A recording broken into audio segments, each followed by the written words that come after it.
Hello guys, Fraps here and welcome to an ARC tutorial. Today I'll be bringing you the ARC Ultimate Settings Guide. I'm here on ARC The Lost Island right now to visually show you what the difference that these settings make. And without further ado, let's get into it. So, starting with resolution, the resolution that you probably want is whatever your monitor's resolution. In my case it's 1080p, but because I also have GPU scaling, I can go up to 4K. But I don't have a 4K panel, so there's really not that much visual difference I can get. For windowed mode, full screen will get you the most performance, but if you have a multi-monitor setup, I would definitely advise windowed full screen, and then you don't have ARC on every single monitor that you have. You only have it on your main monitor or whatever monitor you've dragged that window onto. Now I don't really recommend using the presets, as there's so many things you can optimize from using the presets, but as a baseline, for if you want 30 frames per second, if you have these graphics cards which are shown, the 660, 770, 970 and Titan X, you can expect 30 FPS using those presets on the island, but some of the recent maps it's not very consistent. World tile buffers I usually put on epic. There's literally no visual difference from low to epic and no performance difference either, so might as well just put that on epic. View distance I would really never put on epic, I always have it on high. Saves a lot of performance considering I have quite a weak CPU.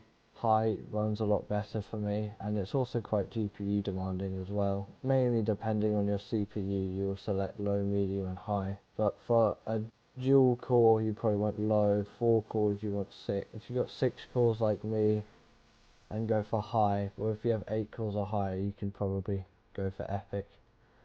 Anti-aliasing doesn't look different past medium and has no performance difference. Low will just have it off. From medium to epic it looks exactly the same, but there's no performance difference from having it on or having it off. I prefer to have it on as you get slightly less aliasing. Post-processing I would really only have on epic, but it's fine on any other preset unless you have screen space ambient occlusion on, and if you do have screen space ambient occlusion on like I do, you're going to want to put this on epic, otherwise most things in the game will just look blurry and fuzzy. General shadows I usually have on high, as it gives me high resolution, crisp shadows, but doesn't quite be as GPU demanding as what epic does, which is why I would definitely recommend high over epic. Terrain shadows I also keep on high. There's really not that much performance difference going from low to high, but when going to epic you can expect about a 5 frame per second drop, so I keep it on high as it's only for dinosaur shadows and that's not worth really putting on epic. Textures, if you have 2 gigs of VRAM you can get by with medium. Lower than 2 gigs, put it on low. Got 4 gigs you can do high, and I've got 8 gigs of VRAM, so have it on epic. Sky quality really does not do a lot for frame rate, so you can put it on the most, but if you do have a lower spec system it doesn't hurt to put it down either. But on the island and some of the older maps, if you put sky quality at a lower level, if you put it really low it will disable some shadow effects, so be careful of that if you do want those. Ground clutter density I have on the most, but I always have distance on half. It's not worth putting it all the way up, as you won't be able to see that far anyway, and it really will destroy your performance. Mesh level of detail is about 2 FPS difference from having it on or off. It's really just preference at that point. High quality anisotropic filtering, I usually just have it on. It makes the edges of things just sharper and cleaner. I hate the effect of motion blur, so I never use it. Film grain, I've never noticed a difference with it on or off, so I just keep it off. Distance field ambient occlusion is really unnecessary. It adds distant shadows, but mainly just makes things in the distance look completely invisible and just black shapes. With a big performance hit, like it says, it does say expensive. That means expensive on the hardware, you don't have to pay to use this feature. Screen space ambient occlusion I would always have on. It adds shadows to your game. If you have it off, I would only recommend having it off if you have a really weak GPU. If you're in a case like mine where you've got a reasonably good card, you can leave it on and it will vastly improve your game's look. Enhanced max view distance mode, this really depends if you have a good CPU or not. It's going back to view distance. If you have view distance on Epic, you can further increase that by using this setting. But if you're someone like me who doesn't have a very good CPU, like over 8 cores usually you want for something like this, then there's really not a point of using it. Distance field shadowing, quite a lot of people have this on, but for me, I really don't need it, and I would not advise using it, as there's a big performance hit, but not a lot of visual difference. Forests will appear darker when you have this setting on, but for when I'm recording and when I'm generally playing, I do like to see what's around me, so you actually get better visibility by having this setting off. High quality materials and high quality VFX, these will just improve the clarity and detail of meshes in the game, which will just make the game have a cleaner look. Subsurface scattering will improve the quality of light bounce off of objects. Personally, for me, I really don't like using this, as it just makes objects just appear shiny, but there isn't really that much performance difference in it, so that's fully down to preference. Simple distance character movement, I don't really know what this setting does, so I just have it off. It doesn't do anything visually or frame rate wise, so if you do like to use this setting, then you can have it on or off, but I would probably advise it off.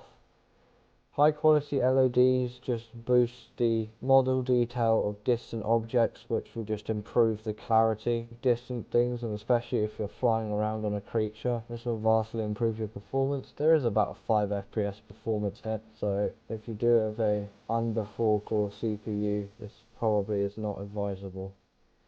Extra level streaming distance really does not have that much of a performance hit, and it will load in details from a distant area, making the game more immersive, especially in the case of redwoods and distant trees, like when you're flying again. It will just add texture to the world and improve the game's overall look. There won't be any just bare spots. Color grading, I don't really see a point in, so I'd leave it off. Light bloom and light shafts just decrease the game's visibility. Low quality level streaming as well, that's only really useful if you have a lower end system and a very weak CPU, then you'd probably have that off. UI general scale is just down to preference, I prefer having it all on max. Camera shake scale I usually have quite low, as it's a bit irritating.